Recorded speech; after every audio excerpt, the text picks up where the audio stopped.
Hello, everyone. Tonight, we will journey back to one of humanity's most primitive, yet perhaps most vital struggles, to the coldest nights of the Stone Age. This is not just the story of glaciers and cold, but also the epic tale of the human species' struggle for survival, resilience, and unity. Thousands of years ago, in those dark nights without technology, electricity, or even metal, how did our ancestors survive? As we seek the answer to this question, we may discover the spirit of pure solidarity that we have forgotten in our modern lives, and the secrets of living in harmony with nature. Before embarking on this epic journey as the Sleepy History family, we have a small request. We would be very grateful if you could support us by liking this video and subscribing to our channel. I'm also curious, where are you watching this story and what time is it for you? If you share in the comments, it would be wonderful to see that we are a huge family from different geographies and time zones. You can share with me the events you want me to talk about in future videos. Now, let's listen to the secrets of the coldest nights of the Stone Age. You slowly open your eyes. Everything around you is different. Very different. You have awakened in a world without a soft bed, a warm home, or an electric heater. This is approximately 40,000 years ago, the Upper Paleolithic period. Most of Europe is covered in ice sheets. The world is an average of 12 degrees colder than today. And you are one of the early representatives of the Homo sapiens species. But you are not alone. Beside you are your siblings, similar to you but with different characteristics. Neanderthals, Denisovans. All of you are struggling to survive under the same harsh conditions. When you wake up this morning, the steam coming out of your nose as you breathe immediately meets the cold air around you and forms a small cloud. Outside, the wind is blowing. The branches of the trees are creaking, and sounds from afar reach your ears. These are familiar sounds. Sounds that indicate someone from the same community is on the move. Because living alone during this period is synonymous with death. The only way to survive is to stay together, move together, protect each other. You slowly sit up and look around. You are in a natural rock shelter. It is open but somewhat sheltered. Around you, the other people sharing the shelter are also beginning to wake up. An elderly woman, probably around 35, 40 years old, which is quite advanced for that era, slowly sits up and rubs her hands together. Next to her is a young man, perhaps in his 20s, moving more quickly. There are a few more children, aged 8, 12, sleeping huddled next to their mothers. This scene actually depicts a typical family structure of that period. Paleolithic societies generally lived in small groups of 20, 30 people. These groups were flexible structures, mostly connected by kinship ties, but sometimes accepting individuals from outside. Everyone had a role, a responsibility, because in this period, division of labor was essential for survival. When you step outside the shelter, the view stretching out before you is breathtaking, yet unsettling. A vast valley, rocky hills eroded by glaciers, and traces of snow everywhere. Trees are very sparse, mostly pine and birch trees. This means you are living in the middle of the last ice age. The world is far from the subtropical or temperate climate we know today. Here, temperatures barely reach 15, 20 degrees even in summer, and can drop to minus 30, 40 degrees in winter. But you and your community members have learned to adapt to these conditions. This isn't something that happened in just a few generations. It's a process of evolution that took thousands of years. both physically and culturally. Your bodies have developed resistance to the cold. Your metabolism works faster, and you're better at maintaining your body temperature. But of course, that's not enough. The real magic happens through the techniques you've learned, the tools you've developed, and the social bonds you've built. This morning, the community leader, usually the most experienced hunter or the most knowledgeable elder, holds a small gathering where everyone gathers around. Words are limited, but gestures and facial expressions are very rich. Although the language of this period is not yet fully developed, it is quite effective in meeting basic needs. Signs meaning cold is coming are made. The direction pointed to with the finger probably means that winter is approaching. Because during this period, keeping track of seasonal changes was vital. By observing the flight paths of migratory birds, the flowering periods of plants, and changes in animal behavior, people could gain advanced knowledge about the approaching winter. And this knowledge was the key to survival. During the meeting, everyone's role becomes clear. The men make plans for the big hunt. This season's final big hunts are critical for building up meat reserves before winter. The women focus on gathering plants and drying fruit. Children are also involved in these processes from a young age. A 7-8-year-old child can distinguish which plants are edible, while 10-12-year-olds can assist in making simple tools. As the day progresses, the first steps in combating the cold begin to be taken. First and foremost, there are shelter reinforcement efforts. You build barriers of branches and leaves at the entrance of the existing rock shelter to block the wind. This may seem simple, but it's a highly effective method. Wind is one of the fastest ways to lose body heat. Blocking it can increase the temperature inside the shelter by 10 degrees. Additionally, efforts are being made to insulate the ground. Dry leaves, thin branches, and animal fur remnants are collected and spread on the ground. This is because reducing the body's contact with the ground significantly prevents heat loss. This technique can be considered the origin of the basic insulation principles even modern campers use. Around noon, when the day has warmed up a bit, the community members disperse to different tasks. You too set out with a small group to explore nearby resources. This is not just for the needs of that day, but part of a long-term survival strategy. Every rock crevice, every water source, every fruit tree is noted and committed to memory. As you walk, you take careful steps on the ground beneath your feet, because shoes are not yet developed during this period, or are at a very primitive level. You use simple covers made from animal skin to protect your feet, but these are far from the comfort and protection provided by modern shoes.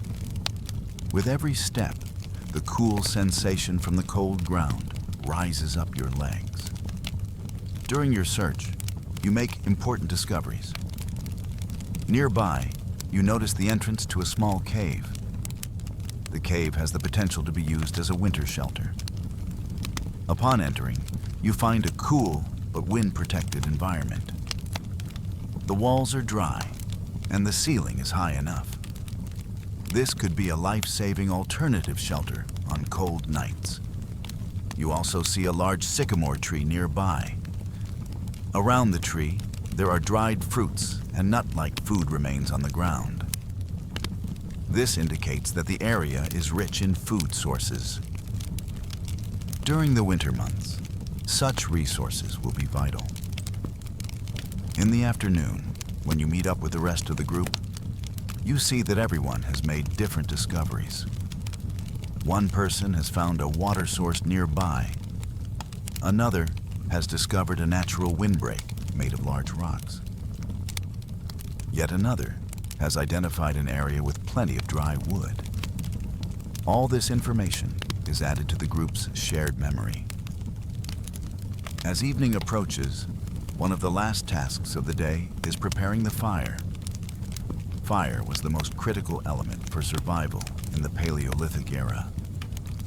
It was necessary not only for warmth, but also for cooking food, preparing tools for hunting, and keeping wild animals away. The process of making fire was quite difficult during this period. There were no lighters or matches. Fire was attempted to be made only with stones and pieces of wood, using the friction method. This task is usually the responsibility of the most experienced person, because starting a fire is a process that requires both technical knowledge and patience. Choosing the wrong stones, the wrong type of wood, or misreading the weather conditions can lead to a night without fire. And in winter nights, that can mean death. As the fire is lit, all members of the community gather around it. Everyone's eyes are on those tiny sparks, because this spark is not just a fire. It is a symbol of safety, warmth, nourishment, and hope. When the first smoke appears, relief is visible on everyone's faces. When the small flames begin to grow, preparations for the night are complete. As you sit around the fire, the day's fatigue slowly drains from your body. The warmth of the flames hits your face, and the cold wind behind you no longer feels so uncomfortable. This moment is very important for the community, because everyone who worked separately during the day comes together around the fire in the evening. Tonight's gatherings are not just for warming up. They are also a time for sharing knowledge, passing on experiences, and strengthening social bonds. The elders pass on what they have learned to the young people. Which plants are edible, what animal tracks indicate, how to read weather conditions, what to do in dangerous situations. All this information is passed on to the new generation through stories and demonstrations. During this transfer of knowledge, you realize that language is also evolving. In this period when words are limited, signs, gestures, and intonations are very important. A sign that an elder uses to mean cold expresses not only physical coldness, but also danger, and that it is time to prepare. When night falls, preparations for sleep begin. But this isn't like going to your bedroom and sleeping comfortably, as we're accustomed to in modern life. Here, everything is planned, with survival in mind. You position yourself as close to the fire as possible. But at the same time, you make sure to stay away from the smoke. When choosing a sleeping position, the principle of maximum body heat retention applies. You pull your knees up to your chest and wrap your arms around your body. This position minimizes heat loss by reducing your body's surface area. You also position yourself as close as possible to other members of the group to maximize the benefit of the heat emitted by the human body. This closeness provides not only physical, but also psychological security. On dark nights, the sounds around you, the howling wind, the crackling of branches, the distant cries of animals, can be unsettling. But when you have people you trust beside you, these anxieties diminish. In the final moments before falling asleep, tomorrow's plans take shape in his mind. Winter is drawing nearer, and preparations are not yet complete. Tomorrow, the same struggle will continue. Searching for food, reinforcing shelter, building tools, sharing knowledge, all to survive the next cold night. But for now, getting through tonight is enough. With the warmth of the fire, the safety of the community, and hope for tomorrow, you slowly drift off to sleep, because tomorrow means a new day and new opportunities. And you belong to a species that has learned to adapt to these harsh conditions. The experience of your ancestors spanning thousands of years, lives on in your genes and cultural memory. At this moment of falling asleep, he is aware that he is living through one of the most critical periods in human history. Because the experiences gained, the techniques developed, and the social bonds formed during this period will lay the foundation for future generations. The homes we sleep comfortably in today, the technologies we use, the social structures we have built. It is possible to trace the roots of all of these back to the struggles of our ancestors during these cold nights. And so, on a night in the Paleolithic era, by the fire, surrounded by loved ones, you drift off into a difficult yet hopeful sleep. Tomorrow, we will hear the story of the discovery and control of fire. How that first spark led to continuously burning fires, how the first shelters were built. Thank you for joining me on this journey. May your dreams be sweet. When you wake up in the morning, you see that the fire that burned throughout the night has now turned to ashes. Only the red glow of a few embers remains, the last traces of the previous night's warmth. But these embers are actually very valuable, because while it can take hours to start a fire from scratch, it will only take minutes to light a new fire from these embers. This morning, the community leader gives you a very important task: to be the fire keeper. This is one of the most critical responsibilities in the Paleolithic era, because if the fire goes out, it seriously reduces the community's chances of survival. You are now responsible for keeping those tiny red embers alive. By adding dry twigs and leaves, gently blowing on them, you will nurture and sustain this fire for hours on end. At first, you realize how challenging this task is. If you add too little fuel, the fire goes out. If you add too much, you prevent it from getting oxygen. You need to adjust the blowing power. If you blow too gently, the embers won't reignite. If you blow too hard, you scatter the ashes and kill the fire. This is an art that requires experience, and you're taking your first lessons this morning. But the story of fire goes back much further than today. About 1.5 million years ago, perhaps even earlier, the first hominid species probably feared natural fires when they encountered them.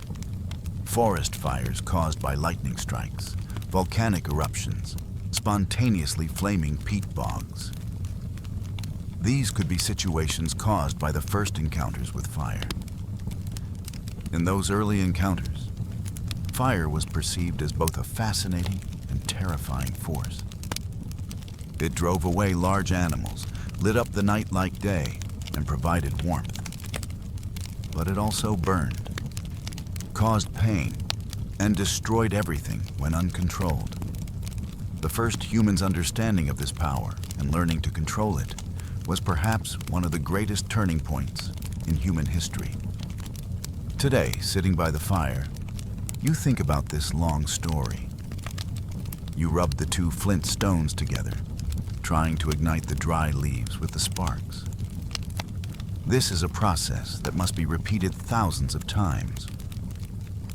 Your fingers are calloused, and your wrists bear small wounds from the friction. But every successful spark brings both pride and hope. The technique of using flint has been developed through long trial and error processes. Which types of stone produce the best sparks, at what angle they should be rubbed, how they should be held. All this information is valuable secrets passed down from generation to generation. Today, you continue to learn these secrets. Another method of starting a fire is the wood friction technique. This involves continuously rubbing two dry pieces of wood together, trying to reach the ignition point through the heat generated by friction. This is an even more difficult method than using flint. It can take hours, and requires a lot of energy. But when flint is unavailable, this may be the only option.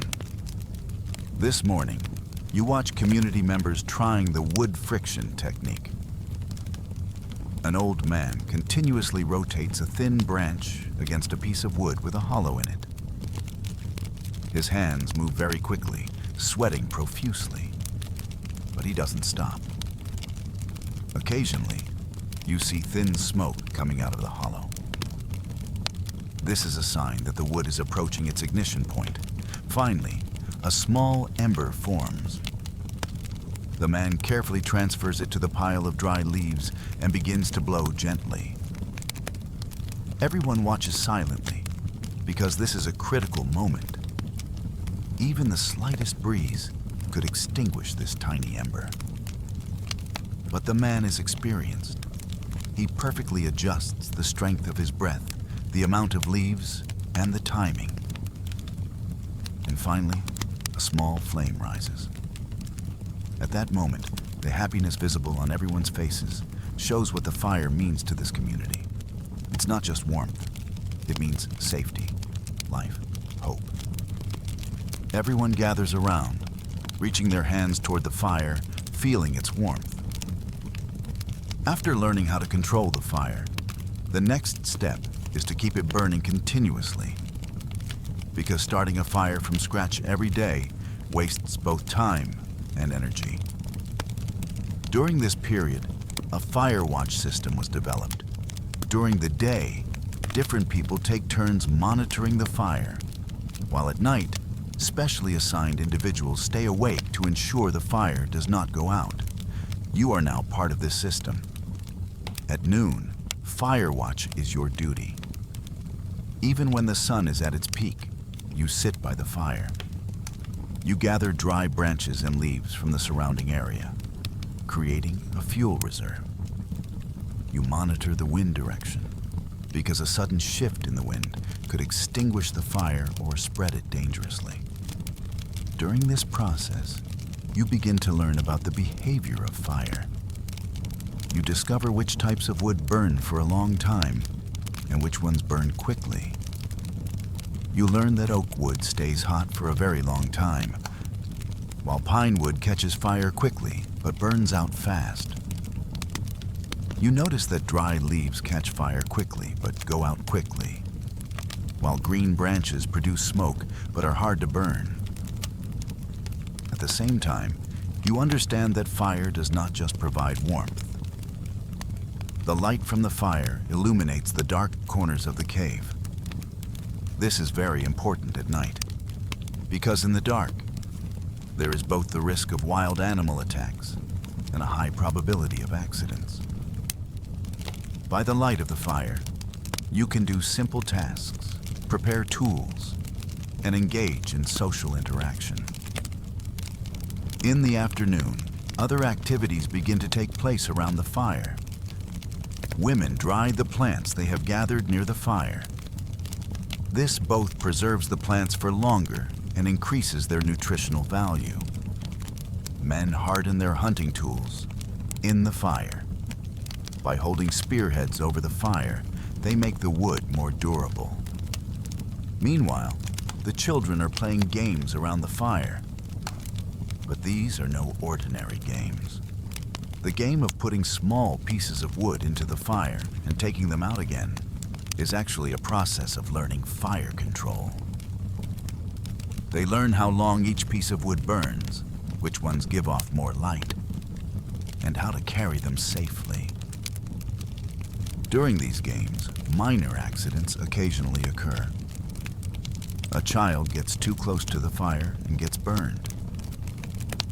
But this is actually part of the learning process, because the most effective way to understand that fire is dangerous is to experience a minor burn.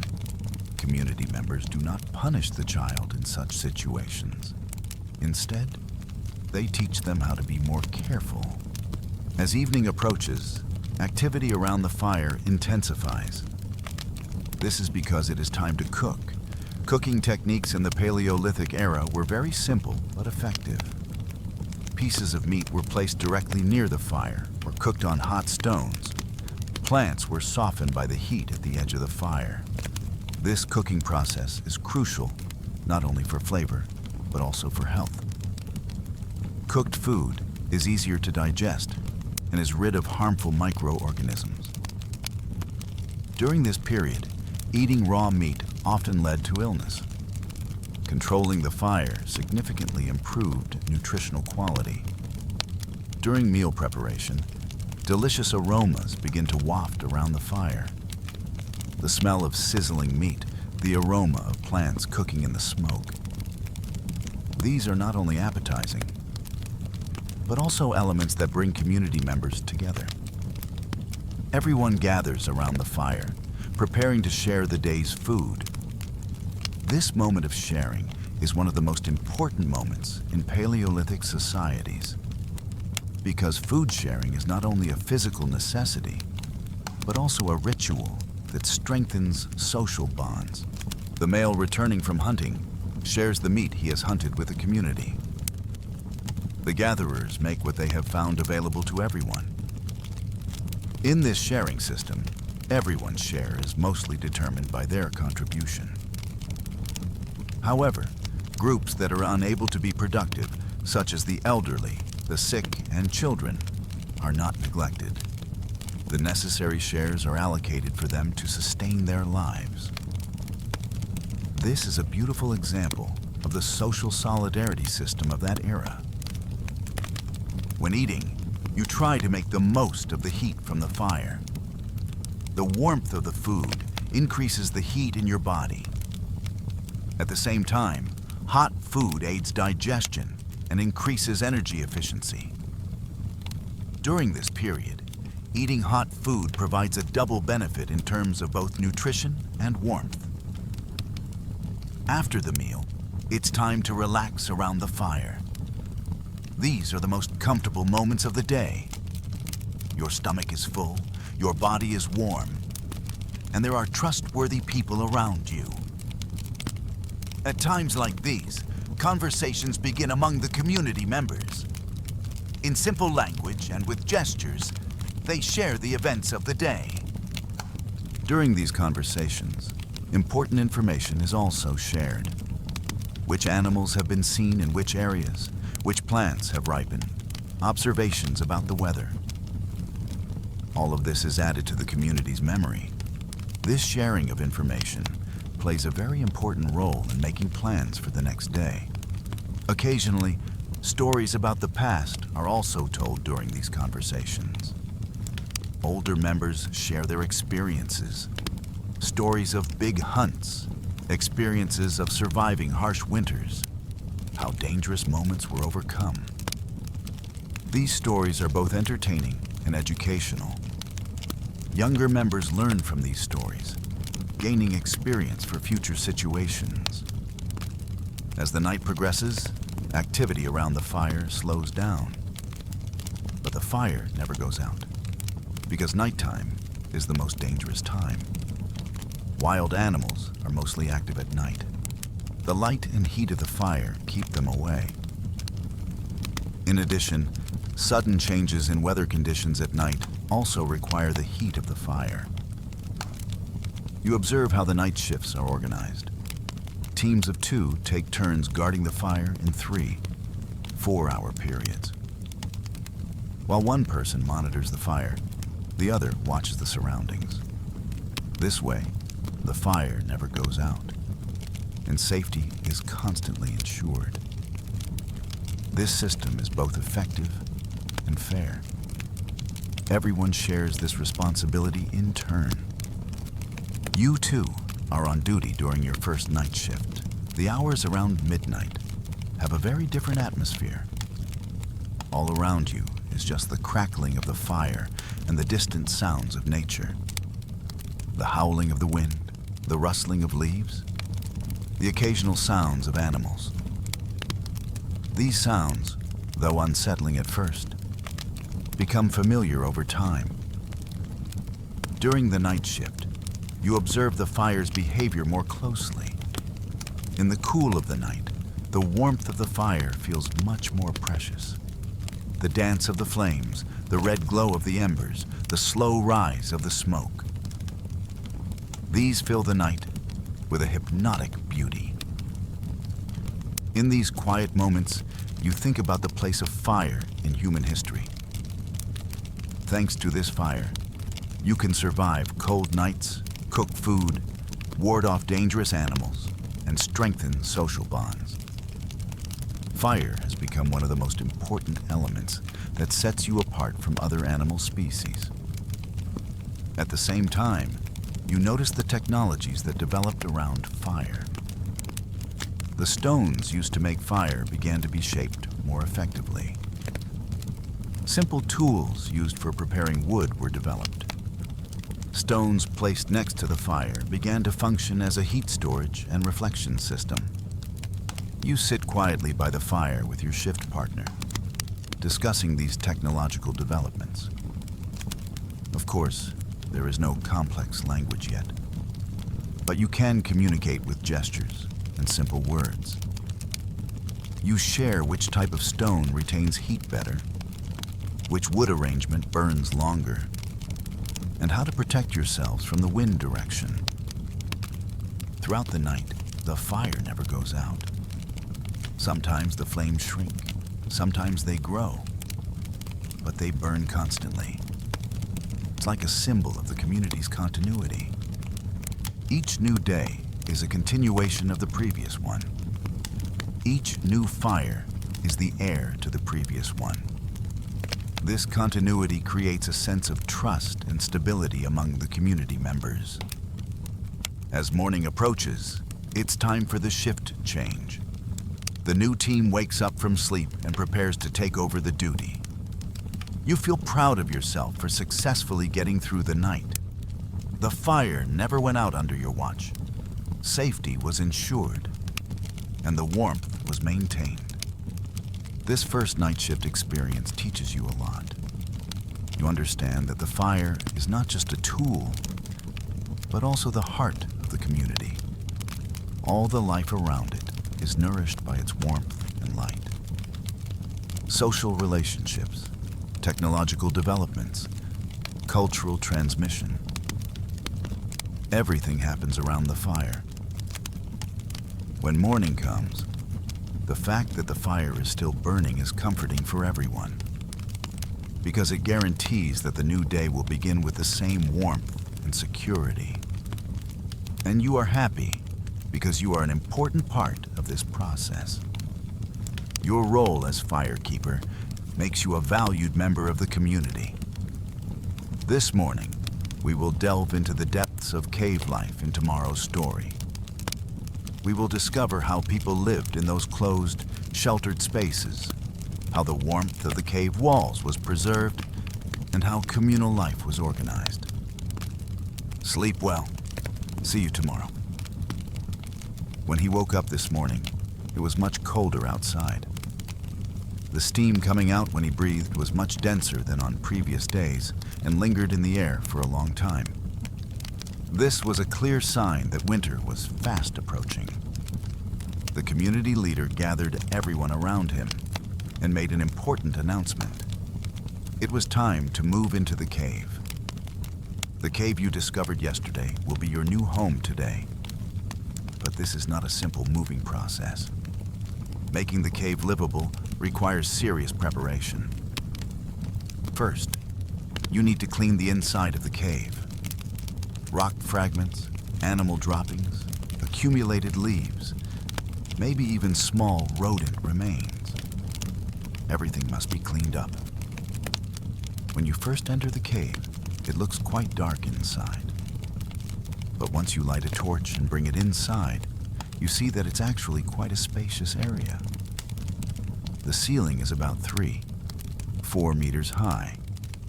The floor is mostly flat but has small pits in places. The walls are dry and relatively smooth. During this cave exploration, you notice a very important detail. There is a small air current at the back of the cave. This indicates that the cave has another exit, or at least small openings, that allow for air circulation. This situation has both advantages and disadvantages. The advantage is that the air remains clean and prevents smoke buildup. The disadvantage is that cold air enters the cave. Organizing the cave is a process that involves all members of the community. Everyone has a different task. You and your peers are assigned the task of leveling the cave floor. You carry large rocks outside and fill small holes with soil and stones. This is both physically demanding and very important work. Because an uneven floor disrupts sleep quality and increases the risk of injury. The women examine and clean the cave walls. They remove loose pieces of rock from the wall's surface and clear away spider webs. At the same time, they check the walls for damp spots. This is because damp walls can cause health problems and also make the cave interior colder. The older men, meanwhile, are assessing the cave's safety. They are checking the ceiling for stability and examining the walls for cracks. They are also planning how the cave can be protected strategically. They are evaluating issues such as how the entrance can be kept narrow and how it can be closed if necessary. Once the cave is ready, the process of settling in begins. This involves not only moving belongings, but also organizing the new living space. Different sections of the cave are designated for different functions. The section closest to the entrance is designated as the fire area. This is the main fire pit that will be used for both heating and cooking. It is very important for the fire to be close to the cave entrance so that the smoke can escape outside. At the same time, it will also serve as a barrier against any dangers that may come from outside at night. The middle section of the cave is arranged as a general living area. Daily activities will take place here. Tool making, food preparation, social interactions. All of these will be done in this area. It is important that this section is close enough to the fire to provide warmth, yet far enough away to avoid smoke. The rear section of the cave is designated as the sleeping area. This section is the most sheltered and quiet area. It is also where the temperature is most stable. This is because the depths of the cave are less affected by the outside air temperature. When dividing up this space, family structures are also taken into account. The elderly are placed in the warmest and most sheltered areas. Children are positioned in safe areas, close to their mothers. Young adults settle in strategic locations that can ensure the cave's security. Once the settlement layout is complete, the issue of heat management in the cave comes to the fore. This is one of the most critical areas of knowledge from the Paleolithic era. This is because maintaining warmth inside a cave requires very different techniques than warming up in the open air. The first technique you learn is thermal insulation. You cover the cave floor with a thick layer of dry leaves and branches. This layer prevents your body from losing heat to the cold stone floor. It also provides a softer surface, improving sleep quality. A similar application is made to the walls. Large animal skins are hung on the wall surfaces. This both reduces the cold wall effect and prevents the heat inside the cave from escaping through the walls. At the same time, these skins also act as windbreaks. The arrangement of the cave entrance is the most critical point in heat management. Completely closing the entrance blocks air circulation and makes breathing difficult. But leaving it completely open causes all the heat to escape. In this case, an adjustable closure system is being developed. This system consists of large leather pieces and branch frames. During the day, it is kept more open for air circulation. At night and during cold periods, only a small air vent is left open, with the majority of the entrance closed. This way, the air remains clean while heat is retained. Controlling the fire inside the cave also requires special techniques. Compared to a fire burned outdoors, the fire inside the cave must be controlled much more carefully. This is because excessive smoke can cause poisoning in an enclosed space.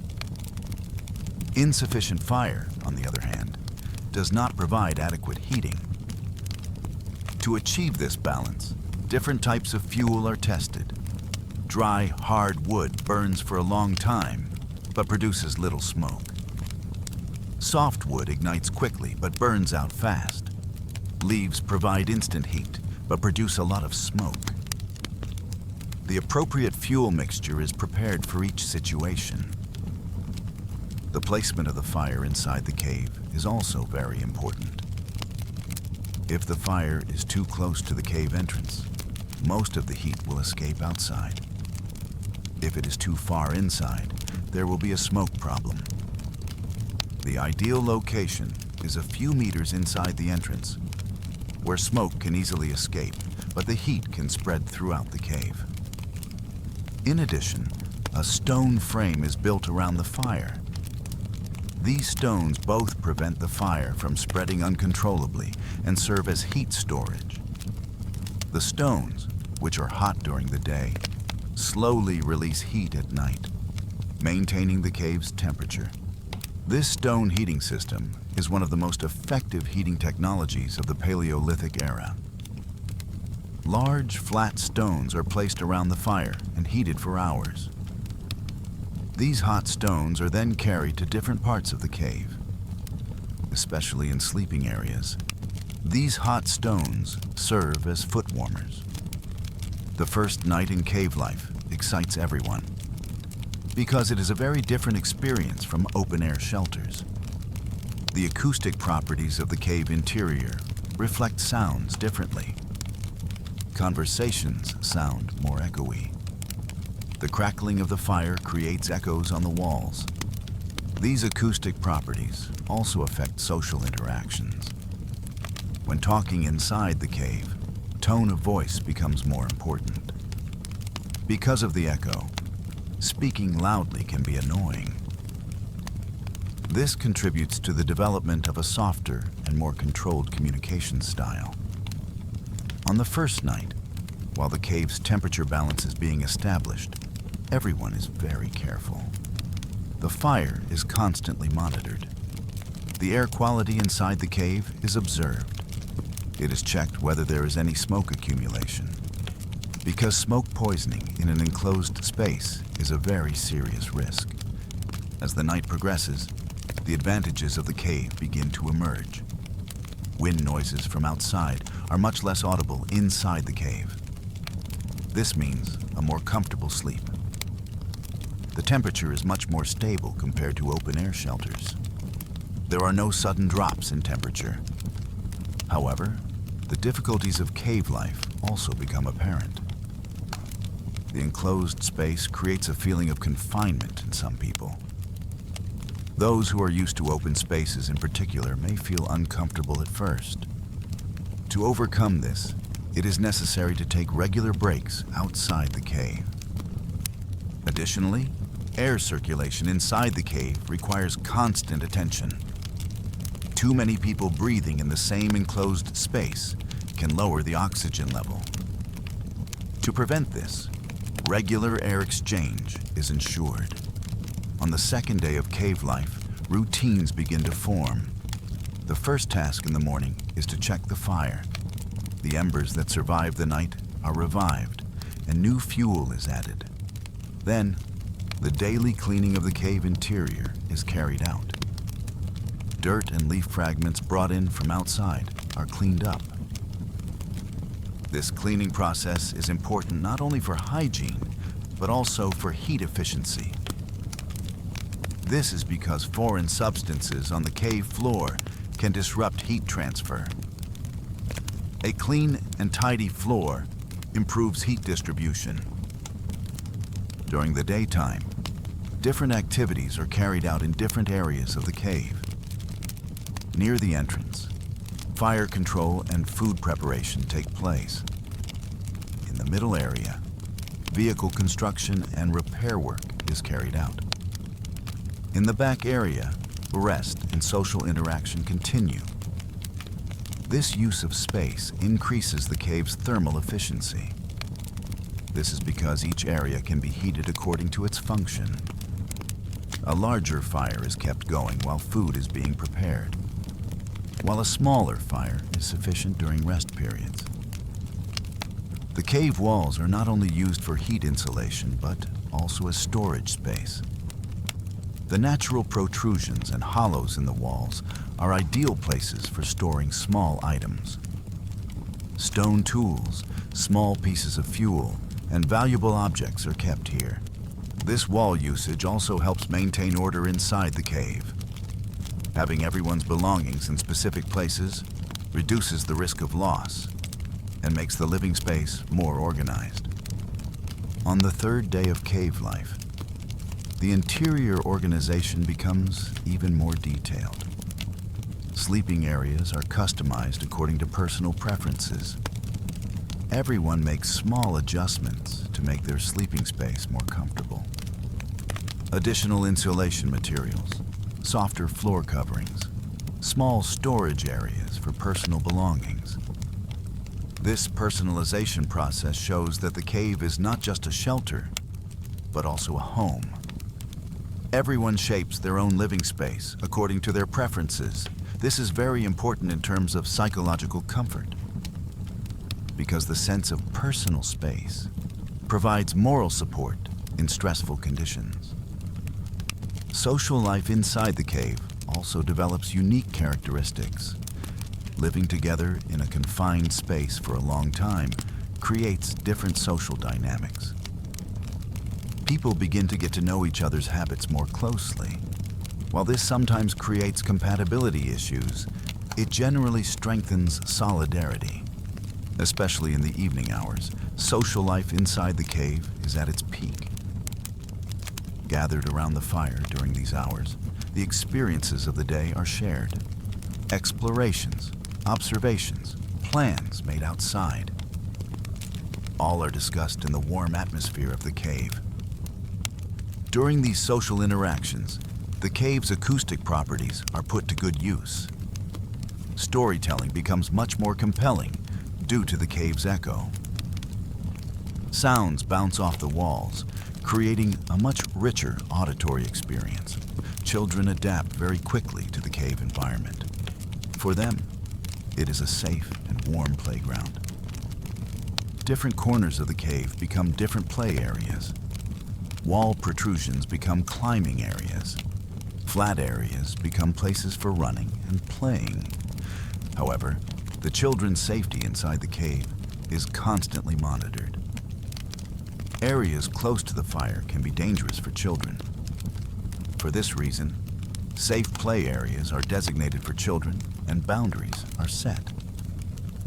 After a week of cave life, everyone has become accustomed to this new lifestyle. The cave's heat management system is perfected. What times to light fires, which areas to heat, how to ensure air circulation.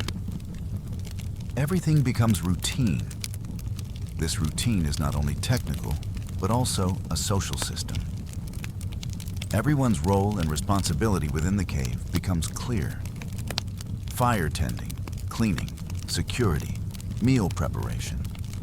Everyone has a specific responsibility, and everyone does their part. Outside the cave, winter intensifies. Snow begins to fall. The wind blows harder. But inside the cave, there is a warm and safe environment. This contrast shows how valuable the cave is as a shelter. The cold wind from outside is felt at the cave entrance, but does not penetrate far inside. The developed coating system largely prevents the cold from entering the cave.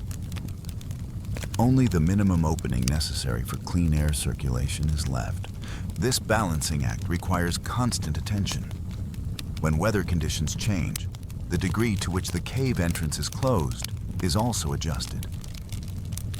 It is closed more on windy days and opened more on calm days.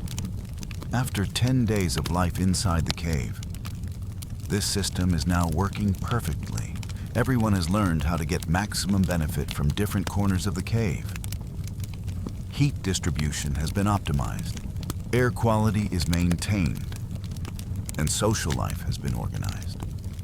At this point, it becomes clear that the cave is not just a shelter, but also a center of life. Here, people not only sleep, but also produce, socialize, learn, and develop. Tomorrow, we will hear the story of the hides and bones. We will discover how these valuable materials obtained from animals saved lives on cold nights, how they were processed, and how they were used.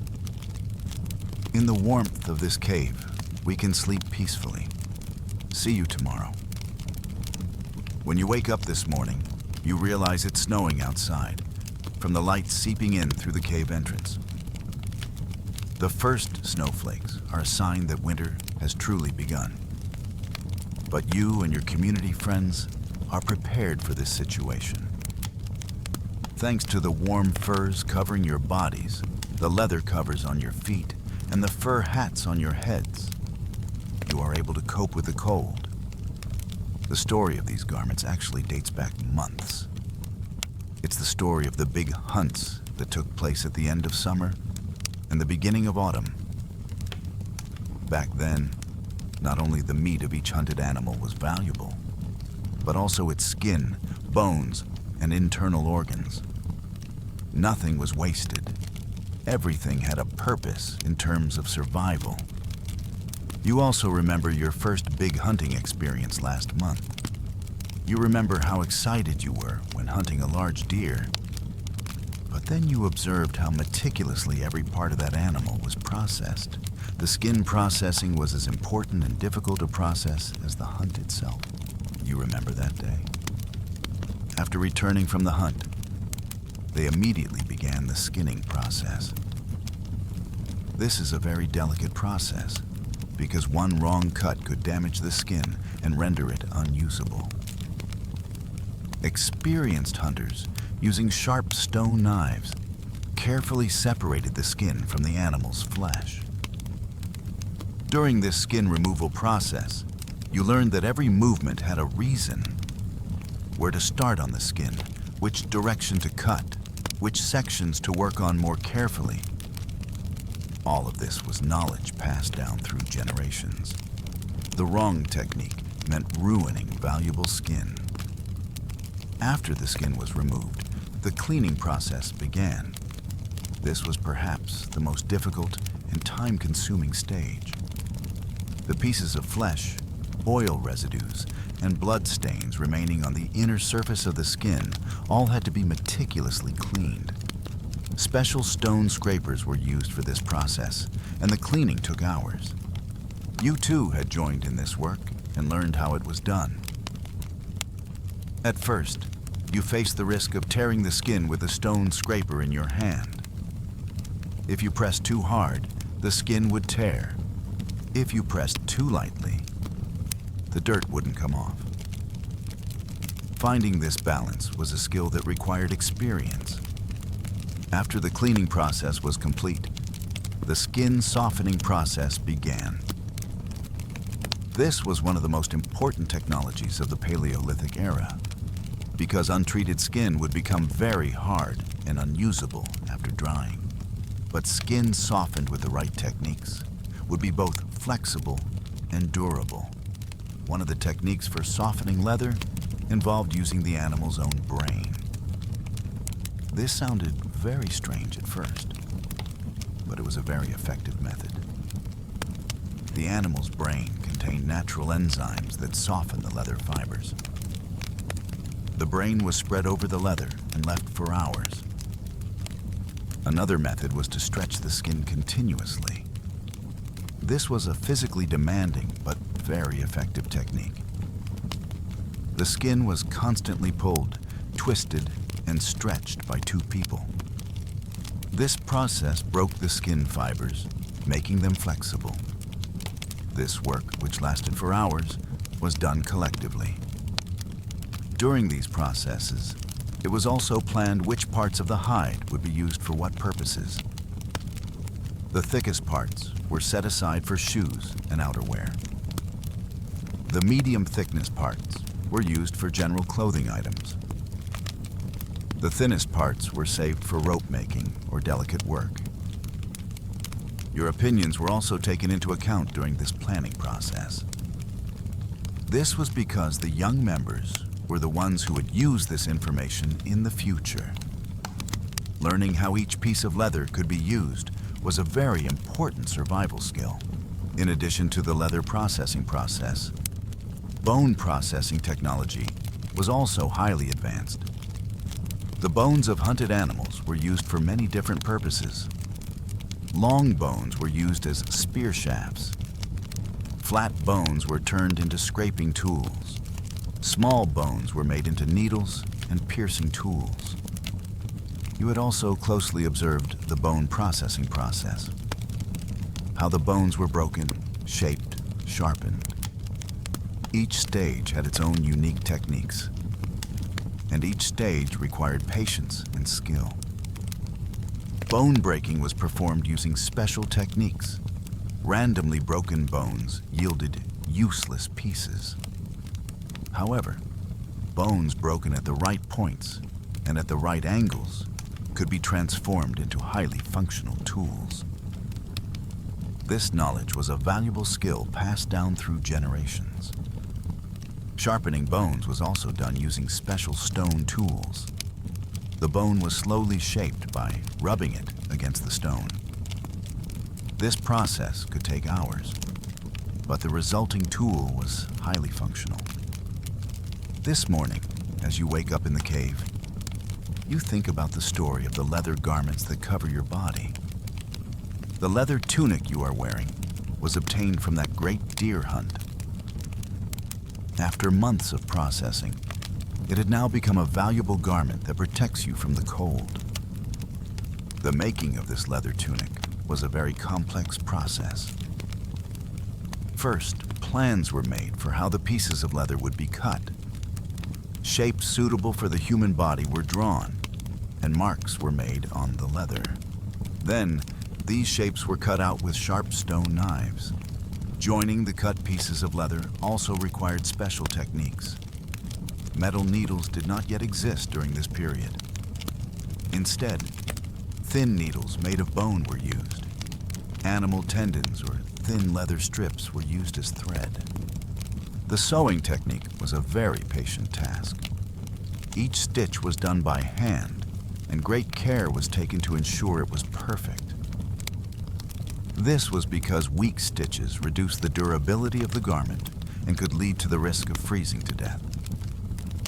You had also learned basic sewing techniques.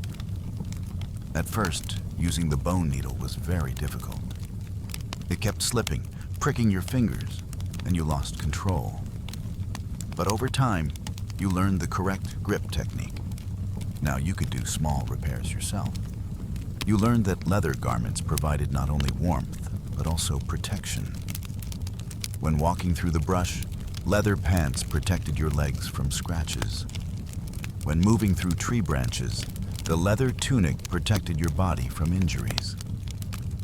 The story of the leather foot coverings was also very interesting.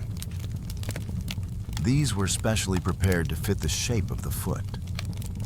The sole of the foot was measured. The thickness of the ankle was calculated, and flexibility appropriate for walking movements was provided. The thickest and most durable pieces of leather were used in the manufacture of these leather foot coverings. This was because the feet were the parts of the body that experienced the most wear and tear. An unreliable foot covering would quickly develop holes and could cause the feet to freeze in the cold. Fur pieces were placed inside the foot coverings for extra warmth. These furs were usually obtained from the soft fur of small animals. Materials such as rabbit fur and squirrel fur provided excellent insulation. You also learned about the history of fur use. When small animals were hunted, their fur was carefully preserved after their meat was consumed. This fur could be stored for long periods without deteriorating by undergoing special treatments. Fur processing techniques required different methods than leather processing. Great care was taken to avoid damaging the furry part of the fur. The cleaning process was carried out very slowly and carefully. One wrong move could cause the valuable fur to fall out. Processed furs were used for different purposes. The softest ones were reserved for baby clothes. Medium quality ones were used for adult undergarments. The toughest ones were used as linings for outer garments. This morning, as you wander through the cave, you examine the clothing of the other community members. Every piece of clothing everyone wears has its own unique story. The fur cape on the old woman's shoulders was obtained from last winter's great eagle hunt. The leather belt on the young man's waist is a remnant of the spring deer hunt. This variety of clothing also shows the different areas of expertise among the community members. Some specialize in leather working, others are skilled in bone carving. This specialization both improves quality and facilitates the division of labor. You, too, should think about what field you want to specialize in. Leather working requires a lot of patience, but the results are very valuable. Bone carving requires more physical strength, but it allows you to produce a wide variety of tools. Fur processing requires the most delicate skill, but it yields the most valuable products. At noon, daily maintenance tasks are performed around the cave fire. Everyone checks their own clothing and makes minor repairs if necessary. This is a very important routine, because if minor damage is not repaired in time, it can lead to major problems. You too are repairing a small tear in your leather tunic. Using a bone needle and tendon thread, you carefully sew up the tear. This repair not only fixes the garment, but also improves your sewing skills. During these repair processes, the value of garments becomes clear once again. Because making a new garment requires months of work. Starting with hunting, then leather processing, shaping, sewing. Each stage takes time. Because you understand this value, you start to handle your clothes very carefully. You avoid movements that will cause unnecessary wear and tear. You are more careful when walking through the bushes. When sitting by the fire, you try to stay away from the sparks. In the afternoon, the snowfall outside the cave has stopped and the sun has come out. Taking advantage of this opportunity, you decide to air out your clothes. Because staying in a closed environment for a long time can cause moisture to build up in your clothes. Near the cave entrance, in a sunny area, you lay out your leather. The sun's rays both dry out the moisture and kill any potential bacteria. This is a natural cleaning method. At the same time, sunlight also increases the leather's durability. During this airing process, you have the opportunity to examine the details of the garments more closely. You can see how neatly the seams are made, how high the quality of the leather is, and how functional the design is.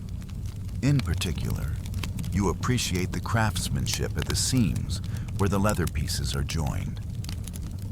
These seams are both durable and aesthetically pleasing. They are not only functional, but also look beautiful.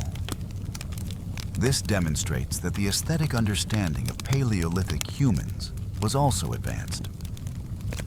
As the sun begins to set, you put your clothes back on. Clothes dried in the sun feel much more comfortable and airy. They also retain the sun's warmth for a while longer. While preparing dinner, you observe the use of bone tools. You see how effective bone knives are for cutting food. They can easily cut meat pieces and chop vegetables for cleaning purposes. Maintaining these bone tools is also part of your daily routine. They are cleaned after each use and sharpened occasionally to keep them sharp. This maintenance extends the tool's lifespan and preserves their efficiency. After dinner, as everyone gathers around the fire, the comfort provided by clothing becomes much more noticeable. The warmth of the cave, combined with the protection of leather garments, creates the feeling of living in an almost tropical climate. This comfort provides not only physical but also psychological security. Knowing that you are protected from the cold allows you to focus on other things. When survival anxiety decreases, you can devote more energy to social interaction, learning, creativity, and other activities. Tonight, an elderly member of the community is sharing stories about leather working. He recounts his experiences from years past, the techniques he learned, and the mistakes he made. These stories are both entertaining and educational. The most important thing you learn from these stories is that leather and bone working is not just a technical skill. It is also an area that requires art, creativity, and problem-solving skills. Each piece of leather is different. Each bone is unique. Evaluating them requires creative thinking. You also understand the social value of these crafts within the community. People who can make quality clothing are respected within the community. These skills are an important way to create personal value. As you prepare for bed at night, you appreciate the sense of security provided by the leather garments that wrap around your body. These garments are important not only for protection from the cold, but also for self-confidence, social status, and demonstrating skill. Before going to sleep, you think about tomorrow's plans, improving your leather working skills, learning new techniques, maybe even starting to make your own clothes. These are not just practical goals, but also personal development goals. In tonight's dream, you see yourself as a great leatherworking master. You have bone tools in your hands and raw hides in front of you, and you are transforming them into life-saving garments. This dream actually reflects a real goal. When you wake up in the morning, you decide to take concrete steps toward this goal. Because in the Paleolithic era, the realization of your dreams depends entirely on your own efforts. And you are ready to make those efforts. Tomorrow, we will take an in-depth look at winter preparations and nutrition. We will explore food storage techniques, pre-winter preparations, and the role of nutrition in survival. Rest easy, knowing that your warm furs are protected. See you tomorrow. When you wake up this morning, you notice that the snow at the cave entrance has deepened overnight. It's getting harder to go outside, and your chances of finding food are dwindling by the day. But you're not worried. You've been preparing for months and have stockpiled enough food deep inside the cave to get you through the winter. The story of these reserves actually began in the middle of last summer. At that time, nature was very generous and bountiful. The trees were full of fruit, the bushes were laden with berries, and the ground was full of edible roots. But everyone knew that this abundance was temporary. When winter came, nature would hide itself, and survival would be much more difficult. That's why summer was not only a time for daily sustenance, but also a period of intense preparation. Every day, more than the daily requirement was gathered, processed, and stored. This was a process that required a great deal of discipline, because after meeting the immediate needs, it was necessary to expend extra energy to work for the future. You were involved in every stage of this preparation process. The first thing you learned was how to store different foods, because each type of food required different storage methods. Improperly stored food would rot, mold, and all the effort would be wasted. Meat preservation techniques were perhaps the most critical. This is because meat is both highly nutritious and highly perishable. Refrigeration technology did not exist at that time, so other methods had to be developed. The most common of these was drying the meat. The meat drying process was a task that required great care. First, the meat had to be cut into thin strips. These strips were hung up to be exposed to the sun and wind, drying naturally. However, during this process, weather conditions had to be constantly monitored. On rainy days, the meat was quickly gathered and moved to sheltered places. On very humid days, there was a risk of the meat becoming moldy. On very dry days, it could dry out too quickly, causing cracks to form and allowing insects to get inside. Finding this balance is a skill that requires experience.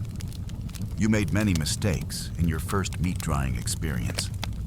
You cut the meat too thick, so while the outer part dried, the inner part rotted. Another time, you hung it in a place that didn't get enough air, and the result was again a failure. But you learned from every mistake, and your skill improved. Meat that was successfully dried could last almost indefinitely. Because the water content was very low, bacteria could not survive, and spoilage did not occur. In addition, the drying process also changed the taste of the meat, making it more intense and flavorful. Fish preservation was similar to meat preservation, but required different techniques. Fish spoiled more quickly than meat, so more urgent action was needed. Caught fish were cleaned as quickly as possible, and the drying process was started immediately. Fruit preservation techniques required completely different approaches. This is because fruits, due to their high sugar content, could spoil in different ways.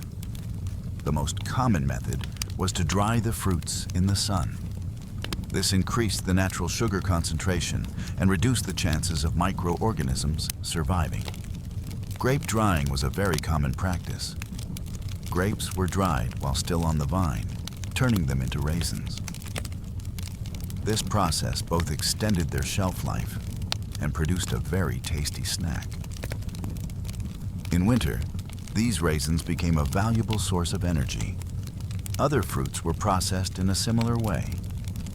Apples were sliced and dried, pears were chopped and left in the sun, and blackberries and other forest fruits were dried in their natural state. Each type of fruit requires its own specific drying techniques.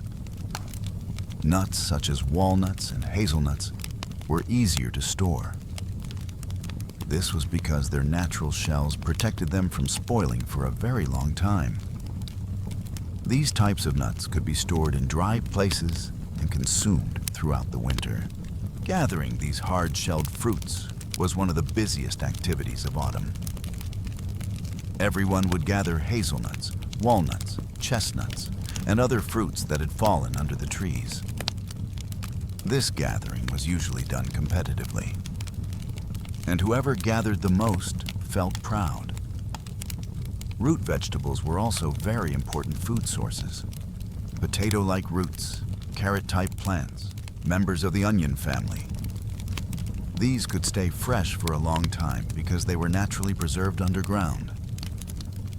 However, they still had to be harvested before winter and stored properly. Root storage techniques usually require the use of earthen storage pits. Near the cave, holes were dug in the ground, and the roots were placed in these holes. They were then covered with soil again, creating a natural cooling system. These soil storage systems had the ability to maintain a stable temperature. It wouldn't get too cold in winter or too hot in summer. This meant root vegetables could stay fresh for a long time and be harvested and used as needed. You also participated in the construction of these storage systems. At first, you couldn't calculate how deep they needed to be. Storage units that were too shallow carried the risk of freezing. Those that were too deep, however, made the process of extracting roots difficult. Finding the right depth required experience. Storing leafy vegetables also required different approaches. Since fresh leaves wilted very quickly, drying was the most common method. But not all types of leaves could be dried in the same way. Some leaves could be dried directly in the sun. Others required slow drying in the shade. Still others had to be boiled first and then dried. This knowledge was valuable experience passed down through generations. Dried leaves were used to make soup during the winter months. When added to hot water, they retained most of their vitamins and provided nutritional value. They also added variety to the monotonous winter diet. Seed storage was also a very important preparation for the future. This is because seeds could be used for winter nutrition and could also be needed for spring planting. Storing seeds correctly could affect food security for the following year. Seeds were usually stored in dry, cool places.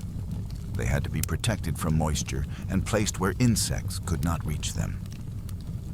For this purpose, tightly sealed containers and small leather bags were used. These storage containers were usually made from animal bladders. The bladder naturally had waterproof properties and provided suitable protection for the seeds. Seeds placed inside could remain intact for months. In the cave, organizing all these storage systems was crucial. Different types of food were stored in different places to prevent them from mixing. Additionally, plans were made for when each type of food would run out. This planning required mathematical skills. It was necessary to calculate how many people would consume how much food over how many months. And the reserves had to be distributed accordingly. Incorrect calculations meant the risk of starvation. You were also involved in these calculations, developing your basic math skills, counting on your fingers, keeping tally marks, comparing sizes. These skills would be useful not only for food planning, but in many other areas as well. This risk management approach contains valuable lessons that modern people can also learn. Preparing for uncertainties, demonstrating flexibility, always having a plan B. These are strategies that are valid in every era. Before going to bed at night, you also think about the psychological effects of your winter diet. A monotonous diet can affect your mood. Therefore, it is important to create as much variety as possible and offer different flavors. For this purpose, plants similar to spices were also gathered and stored.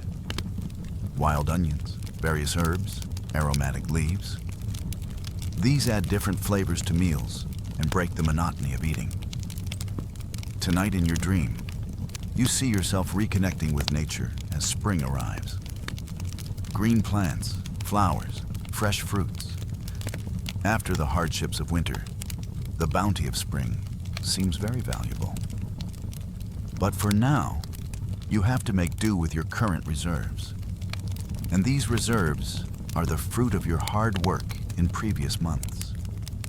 Every bite is the reward for the effort expended during that time. This feeling gives food a different meaning. It's not just about filling your stomach, but also about receiving the reward for past labor. This creates a very deep sense of satisfaction. Tomorrow, we will address rituals and spiritual warmth. We will explore how beliefs, stories, and community bonds provided moral support during cold nights in the Paleolithic era. You can sleep peacefully with the comfort of a full stomach and secure reserves. See you tomorrow. When you wake up this morning, an unusual silence reigns inside the cave. Outside, there is a violent snowstorm, and the howling wind echoes off the cave walls. On days like this, going outside is impossible. Everyone is trapped inside the cave. But rather than creating a gloomy atmosphere, this situation gives rise to a different kind of warmth within the community. An elderly member of the community sits down by the fire and slowly begins to speak. His words are simple but meaningful. He begins to recount old stories stored in the community's memory. These stories are not only entertaining, but also carry deep meaning. Each story contains important lessons about survival. The first story is the story of the Great Cold. A very long time ago, there was a winter much colder than today. That winter was so severe and long that many communities perished.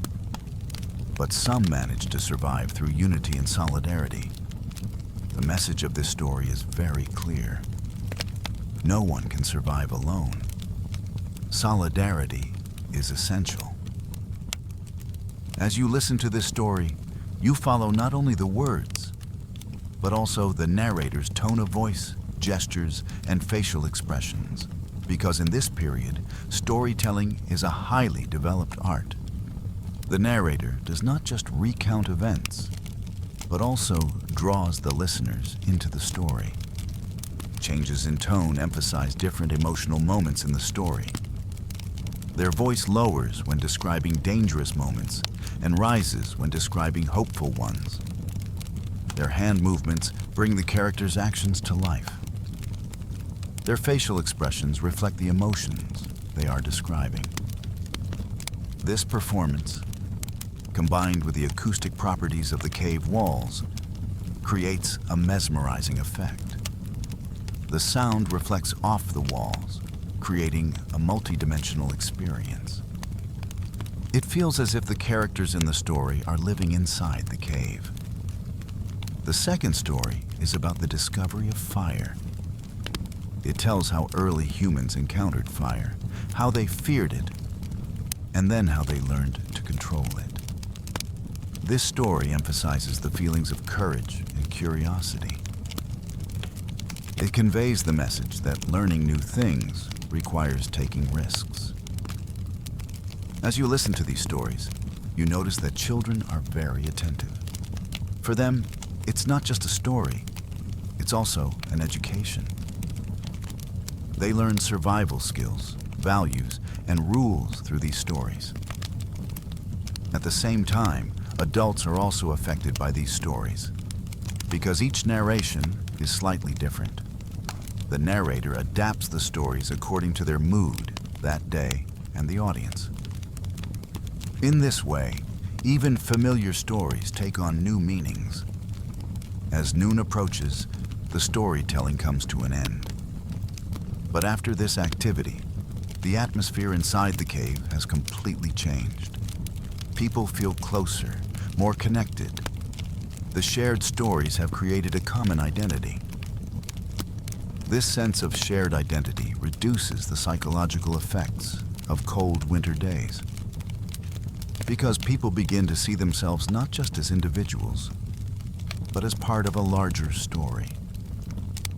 This provides a very powerful moral support. In the afternoon, a different activity begins. The young members start making rhythmic sounds. They clap their hands, stamp their feet, creating simple but effective music. Simple dance moves also begin to accompany this music. Although this dance and music activity may seem random at first, it actually has a very organized structure. Everyone has a role. Some keep the rhythm, some create the melody, and some move. This is a form of art created collectively. You are participating in this activity too. At first, you are confused about which rhythm to follow. But over time, you begin to feel the rhythm of the group. Your body movements begin to synchronize with those of others. This musical experience creates many different feelings. First of all, it gets you physically active. Muscles that have become sluggish due to inactivity during the winter months start to come alive. Blood circulation speeds up and body temperature rises. At the same time, it strengthens social bonds because everyone is moving in the same rhythm toward the same goal. This creates a very powerful sense of unity and togetherness. Individual differences melt away in the shared rhythm. It is also very effective psychologically. Music and dance increase the release of endorphins in the brain. This creates a natural feeling of happiness and relaxation. It acts as a natural remedy against the gloomy winter weather. This activity lasts about an hour. In the end, everyone is tired but happy. The energy from the music and dancing has created a positive atmosphere in the cave. People are talking more comfortably with each other and smiling. As evening approaches, another ritual activity begins. This time, it is a calmer, more introspective event. Community members begin to express gratitude as they reflect on the day's events. This gratitude ritual is very simple. Everyone shares something they are grateful for that day. A warm meal, a safe shelter, the health of loved ones, nice weather. Every little or big thing is considered valuable. During this sharing, the fragility yet value of life is emphasized. Every safe day is perceived as a gift. The value of every full stomach, every warm night is understood. You are also participating in this ritual. You think about what you are grateful for that day. Warm clothes, the warmth of the fire, the presence of friends. As you say these things, you truly feel a sense of gratitude. This gratitude ritual is psychologically very effective because it directs a person's attention to the positive things that are present rather than to what is lacking. This prevents depressive thoughts and strengthens a positive outlook. It also strengthens community bonds because everyone sees that others also face difficulties and can still be grateful despite them. This creates mutual empathy and understanding. After dinner, the most special ritual activity begins. This is a practice aimed at communicating with ancestral spirits. The community remembers their deceased loved ones, believing that their spirits protect them. This belief system provides many practical benefits. First, it helps people accept death as a natural process. At the same time, it strengthens the feeling that the living are not alone. During this ancestral spirit ritual, stories about deceased loved ones are shared. Their achievements, examples of courage and knowledge are recounted. In this way, the deceased are not only remembered, but their experiences continue to be drawn upon. You too remember your grandfather, whom you lost last year. You remember his hunting skills, his storytelling ability, his compassionate nature. These memories are both sad and hopeful because you realize that what your grandfather taught you still lives on. The techniques he taught, the knowledge he passed on, the values he instilled, all of them continue to live within you.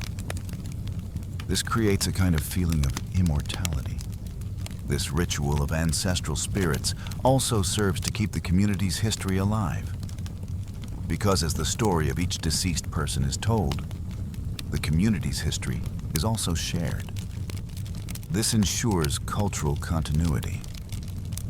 As the night progresses, more introspective and personal rituals begin. Everyone finds time to be alone with their inner world. This is a meditation-like practice. They try to experience inner silence while gazing into the fire. This ritual of silence aims to purify oneself from the fatigue of the day.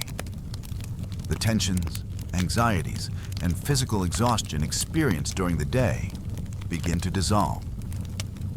In this silence, you are participating in this practice. You focus on the hypnotic movements of the fire. As you watch the flames dance, your mind slowly begins to clear. daily worries fade away. This meditation-like state has a very relaxing effect. Muscle tension decreases, breathing becomes regular, and the heart rate slows down. This is a natural stress relief method. It also boosts creativity, because when the mind is freed from daily routines, it begins to make new connections. New ideas for unresolved problems can emerge. During this time of silence, you notice dreamlike images appearing. The movements of the fire sometimes seem to take on familiar shapes. This is a sign that your imagination is active. These visual experiences are also shared within the community. Everyone describes what they see in the fire. These descriptions are sometimes interpreted as predictions about the future, sometimes as messages about the past. This process of interpretation can influence community decisions. Before important decisions are made, these ritual visions are evaluated. This plays a significant role in group dynamics. You too think you see the shape of a deer in the fire. This can be interpreted as a sign of spring's arrival and the start of hunting season. Such interpretations provide hope and motivation. Later in the night, the final ritual before sleep is performed. This is the protection ritual. The community performs symbolic protection practices to ensure safety throughout the night. Part of this protection ritual involves placing symbolic signs at the cave entrance.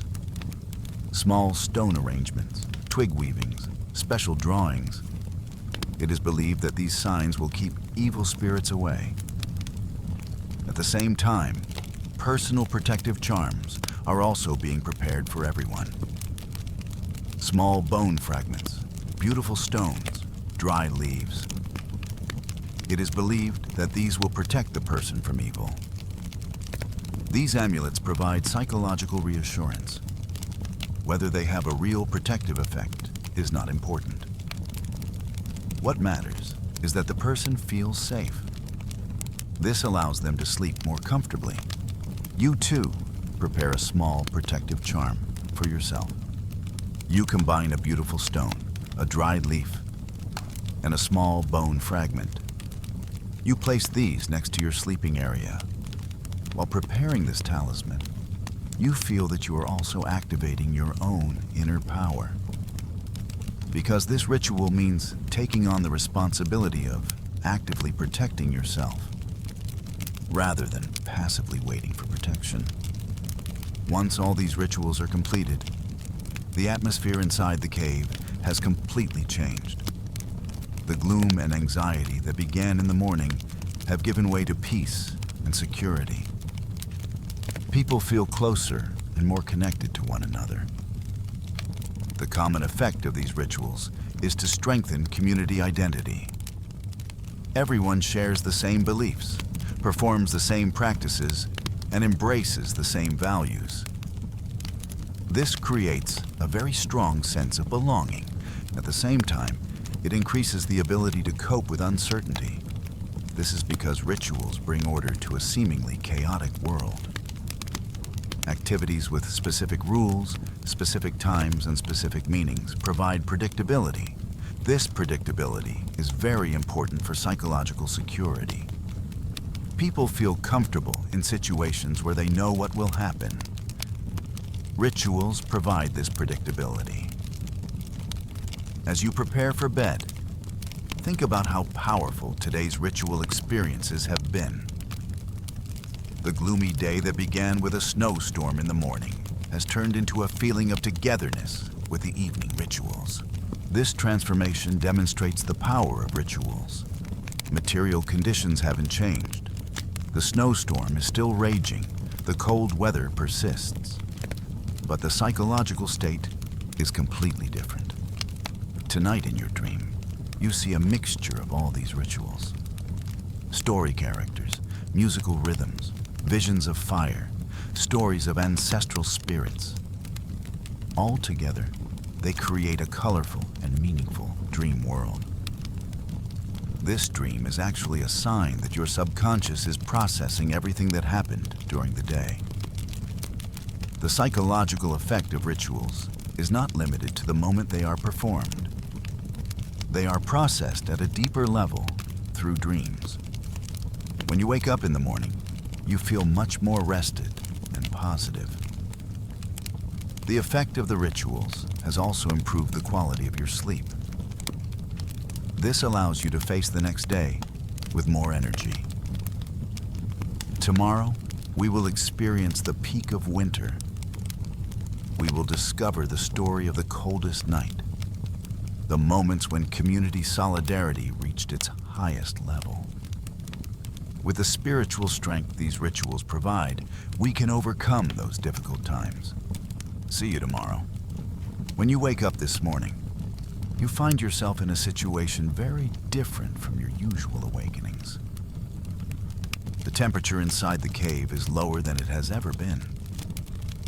The steam coming out of your mouth when you breathe creates a thick fog even inside the cave. Although the fire burned all night, the heat it provided was not enough this time. It is so cold outside that even the thick walls of the cave let the chills seep inside. As you slowly sit up and look around, you see that everyone is equally stunned. The expression on the faces of the older members of the community is anxious but determined. They have experienced such cold before and know what this means. This is the peak of winter. It heralds the arrival of the most difficult times. The community leader signals for everyone to gather around. When he begins to speak, his voice is very calm but serious. Tonight will be the coldest night yet. All preparations had been made for this moment. Now, the real test has arrived. The first measure taken is to strengthen the fire. But this does not simply mean adding more wood, because fuel reserves are limited and must last throughout this long winter. In this situation, much smarter methods need to be applied. An elderly man puts the stone heating technique into action. He places large, flat stones right in the middle of the fire and heats them for hours. He waits until the stones are red hot, then carefully removes them with special tools. He places these hot stones in different corners of the cave. This stone heating system is a highly effective method of heat distribution. This is because the stones can radiate the heat they absorb from the fire for hours. As a result, the warmth from a single fire can reach every corner of the cave. It also saves fuel. You also help with this process. You use special gripping tools to carry the hot stones. These tools are made of thick leather pieces and prevent your hands from getting burned. At first, you are very careful because these stones are so hot that one wrong move can cause serious burns. During the stone carrying work, you see how strong community solidarity is. Everyone is working for others, risking their own safety. No one says, "I'll protect myself." Everyone is focused on overcoming this crisis as a community. This solidarity brings more than just practical benefits. It also provides psychological strength. Knowing that you are not alone in difficult times reduces fear and anxiety. The fact that everyone is working toward the same goal pushes individual concerns into the background. As noon approaches, the weather conditions outside worsen. The airflow coming in through the cave entrance is freezing cold. In this situation, the entrance closure system is activated. But this time, a much more comprehensive closure is required than in previous applications. Large pieces of leather, wooden frames, and even snow blocks are used. The cave entrance is almost completely sealed off. Only a very small air vent is left open.